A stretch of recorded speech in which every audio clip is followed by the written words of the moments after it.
के बाद महकमा है और हम तो कह ही रहे हैं ये तो गठबंधन ही भ्रष्टाचार के आधार पे हुआ है। 5100 बुढ़ापा पेंशन तो केवल लोगों को दिखाने के लिए कहा था। और हम क्या कह रहे हैं, जेजेपी के विधायक ही बता रहे हैं। नारनौल से विधायक पंडित राम कुमार गौतम जी बता रहे हैं कि खोपर एकलाई जीवन लग रहा है। वो कह रहे हैं, ऑफिशियली का रिकॉर्ड है, उनका स्टेटमेंट है ये।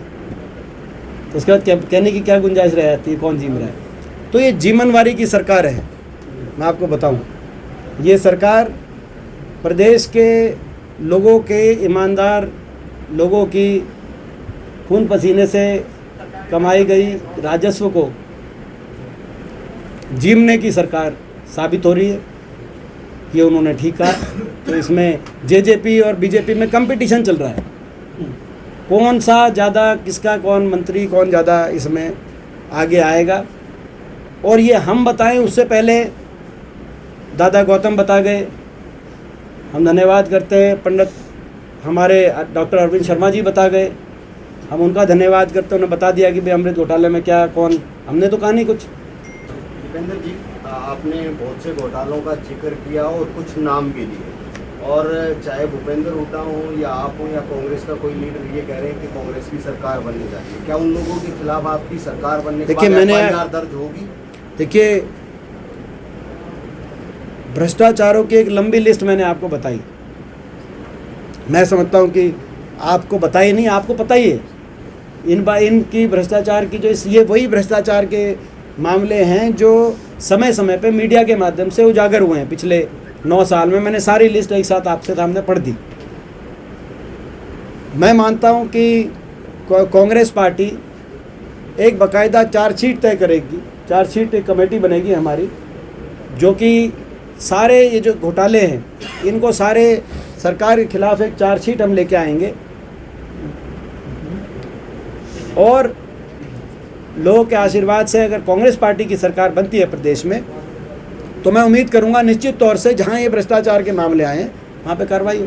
हमारी जांच की मांग है, हम तो जांच की मांग कर करके जो है, लेकिन आपको पता है कि जांच की हम तो मांग करते हैं, लेकिन सीबीआई और ईडी जांच की दिशा उनकी जो है पूरे देश में जो है, मैं देख रहा था सीबीआई के, ईडी के छापे चल रहे थे राजस्थान में, छत्तीसगढ़ में, मध्य प्रदेश में, सारी जगह चल रहे हैं, तेलंगाना में। मगर वो किन के घर चल रहे हैं, कहाँ जा, किन किन, तो वो मुझे बताने की आपको ज़रूरत नहीं, आपको पता है। देश में प्रजा, ये देश की सरकार के भी हम लाएंगे।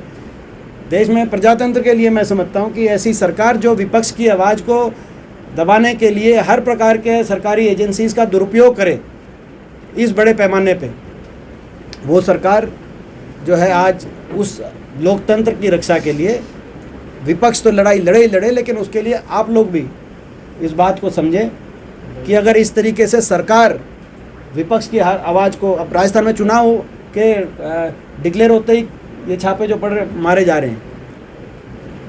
तो प्रदेश कांग्रेस कमेटी के हमारे प्रधान के, मुख्यमंत्री जी के, जो वहाँ पे गहलोत साहब है, हर व्यक्ति के पहुँचे हुए हैं। तो ये केवल राजस्थान का उदाहरण नहीं है, छत्तीसगढ़ में भी ये स्थिति, मध्य प्रदेश में कहीं ना कहीं वो दबाव भूपेंद्र सिंह हुड्डा पर भी तो नहीं दिया जा रहा। अनिल विज कह रहे हैं कि जेल में कमरा तैयार करवा दिया। तो वो हुड्डा साहब उसमें कई बार जवाब दे चुके हैं।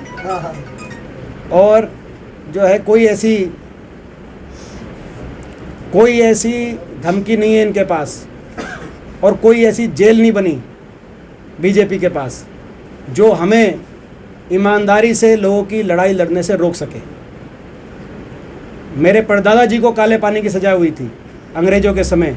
मेरे दादाजी 8 साल जेल में रहे अंग्रेज़ों की काली कोठरियों में। तब ये नहीं पता था देश आज़ाद होगा कि नहीं होगा, तब भी हमने जायज़ लड़ाई लड़ी थी। हुड्डा साहब में वो संस्कार हैं, हमारे में वो संस्कार हैं। हम ईमानदारी से हरियाणा वासियों की, देशवासियों की, भारतवर्ष की लड़ाई लड़ने के लिए हम लड़ाई लड़ते रहेंगे। बीजेपी के पास कोई ऐसी धमकी और कोई ऐसी जेल नहीं है जो हमारी उस लड़ाई में लड़ने में हमें रोक पाएगी।